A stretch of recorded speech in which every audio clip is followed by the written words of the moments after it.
the purpose of the law. And we already established what law is being referred to in Galatians 3, and you guys have already said both laws, and this is where the quarterly says this, first paragraph says, while both the ceremonial and moral laws were added at Sinai because of transgression, we see by considering the following question that Paul appears to have the moral law primarily in mind. And the question is, to what was it added and why? To what was the law added and why? First, do you all agree that the law was added? Yes. Including the Ten Commandments. The Ten Commandments were added. Are you actually trying to tell me there was a time in universal history where the Ten Commandments did not exist? Yes, that's right. Do you know the people level 4 and below will have real issue with you now? They think the Ten Commandments are eternal.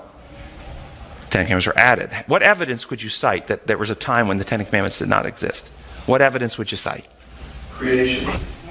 How does creation tell us that the Ten Commandments did not exist? Prior to the day, prior to the week, how could there be a timing of the Sabbath? Okay, so the Sabbath is measured by sunset Friday to sunset Saturday, which is this earth in relation to that sun, which didn't exist till day 4 of creation of this planet. So one piece of evidence would be the Sabbath itself. In fact, the Sabbath was not in existence until creation of this planet. Honor your father and your mother. Pardon? Honor your father and your mother. Okay, honor father and mother. As far as we know, were there any fathers and mothers amongst the angels? How about sins passing down 3 and 4 generations? Do the angels have that problem? That's in the commandment, isn't it? How about thou shalt not commit adultery? Did the angels have that problem? Do you see, these 10 were specifically written for a species in a certain condition at a certain point in history, in time. Okay? They didn't exist in this form. But they asked the question, what about the principles that the Ten Commandments are based upon? Yes, they are eternal. And what are the principles that the Ten Commandments are based upon? Design. Pardon? Design.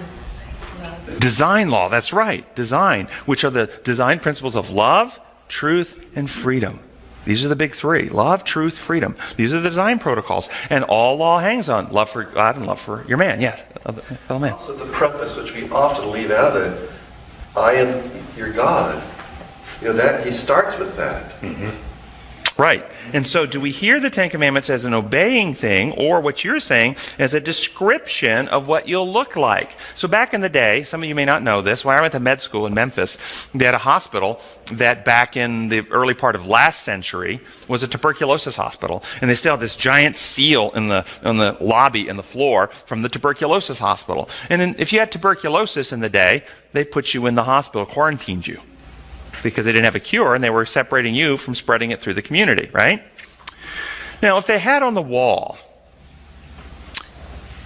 when you leave the hospital, you cannot leave, when you leave, only those who leave, they shall not cough, they shall not spit up blood, they shall not have fever, they shall not have nausea and vomiting, and they have all these thou shalt nots that you will do for those. And if you have all those, you're still quarantined in the hospital. But if you take the remedy and the cure and you get well, then you, and this is what the commandments are. When you accept my remedy, it's no longer you, sinful, enmity, self-centered, fear-based person. It's me, my son, with a new heart and right spirit that loves God and others more than self. And therefore, you will not have any other gods before me. You will not take my name in vain. You won't make images. You will keep the Sabbath holy. You won't. You will honor your parents. You won't commit murder and all these things. You won't do those things because those are part of the infection. And so this is getting back to why then the law. The law is like a guideline for the promise.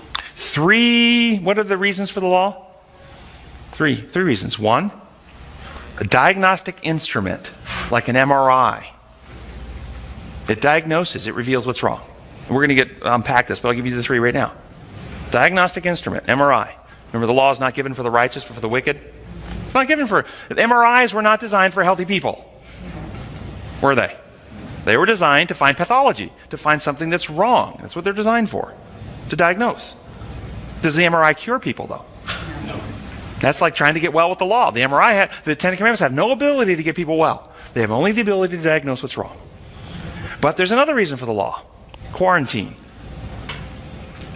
Talks about this. Quarantined by the law. A hedge of protection. Hem says, we haven't had a change of heart yet, but we don't commit adultery because the rule says not to do it. I'd really like to, but I won't because the rule says not to. Well, I'm quarantined. I'm protected. I'm protected from getting diseases. I'm protected from having all kinds of social problems. I'm protected from searing and warping my character and conscience further. Okay, lots of protections come from obeying the law, even though my heart isn't changed. Quarantined by the law.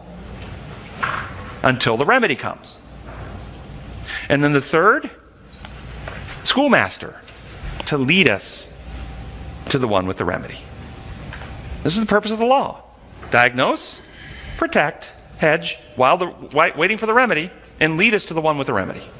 These are the purposes the law was given. Any other purpose? Is there any other purpose? Maybe I haven't thought of them. Any other purpose? Any other functional application of the written law?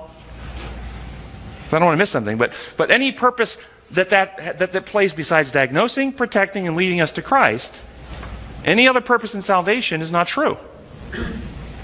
There's no legal mechanism for salvation. There is restorative and recreating mechanisms.